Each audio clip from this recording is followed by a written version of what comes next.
Hello bachcho, let's discuss this question.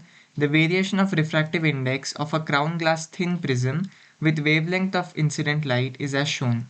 Which of the following graph is the correct one if dm is the angle of minimum deviation? तो यहाँ पर हमें refractive index और wavelength के बीच का एक graph दिया गया है. हमको एंगल ऑफ मिनिमम डिविएशन और वेवलेंथ के बीच का करेक्ट ग्राफ चुनना है और यहाँ पर हमें 4 ऐसे ग्राफ दिए गए हैं. तो इस क्वेश्चन को सॉल्व करने का जो कि कॉन्सेप्ट है वो है आपकी प्रिज्म के बारे में जानना. तो अगर आप क्वेश्चन को ध्यान से पढ़ें तो क्राउन ग्लास थिन प्रिज्म कहा गया है, मतलब जो एंगल ऑफ प्रिज्म है वो छोटा है. इसका जो एंगल ऑफ प्रिज्म है वो छोटा है.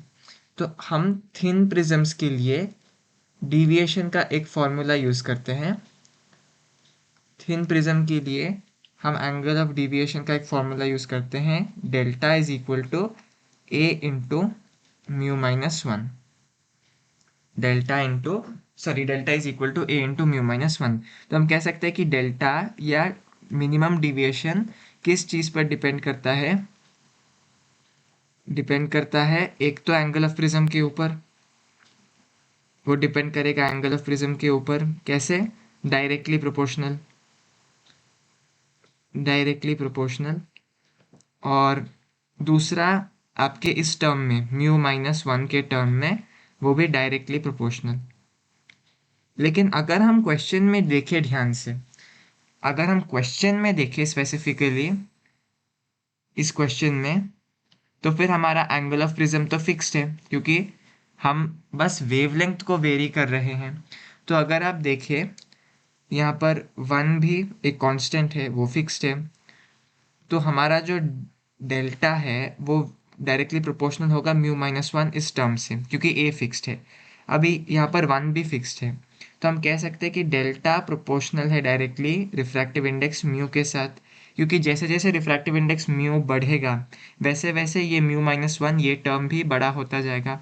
और जैसे जैसे म्यू माइनस वन बड़ा होता जाएगा आपका जो एंगल ऑफ मिनिमम डिविएशन है वो भी बढ़ता जाएगा.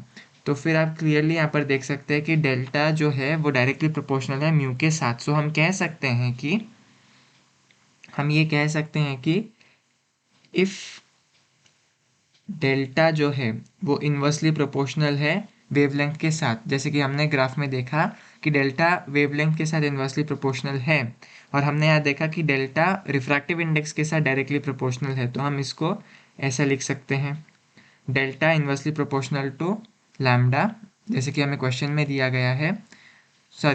हमको दिया गया है कि mu inversely proportional to lambda है. यहाँ पर एक छोटी सी गलती हो गई. हमको दिया गया कि म्यू इन्वर्सली प्रोपोर्शनल है लैम्डा के साथ, और हमने देखा कि म्यू जो है वो डायरेक्टली प्रोपोर्शनल है डेल्टा के साथ. अभी अगर हम इन दोनों को ज़रा सा कंपेयर करें तो हमको दिखेगा कि जो एंगल ऑफ डिविएशन है वो इन्वर्सली प्रोपोर्शनल होगा लैम्डा के साथ. तो यही हमारा फाइनल आंसर है. तो हमको बिल्कुल क्वेश्चन जैसा ही ग्राफ दिखना चाहिए. आपको पता है कि इन्वर्स प्रोपोर्शन का ग्राफ किस तरह दिखता है. इन्वर्सली प्रोपोर्शनल का ग्राफ अगर हम यहाँ पर मिनिमम डिविएशन देखें और यहाँ पर लैम्डा देखें तो वो कुछ इस तरह का ग्राफ आपको दिखेगा. तो चलिए वापस ऑप्शन की ओर देखते हैं. ए ये ठीक है, इन्वर्सली प्रोपोर्शनल का ग्राफ है. बी डायरेक्ट ये तो इन्वर्स प्रोपोर्शन नहीं है, सी भी नहीं है और डी भी नहीं है. So the correct option to this question is option A. Hope you have understood it well. All the best.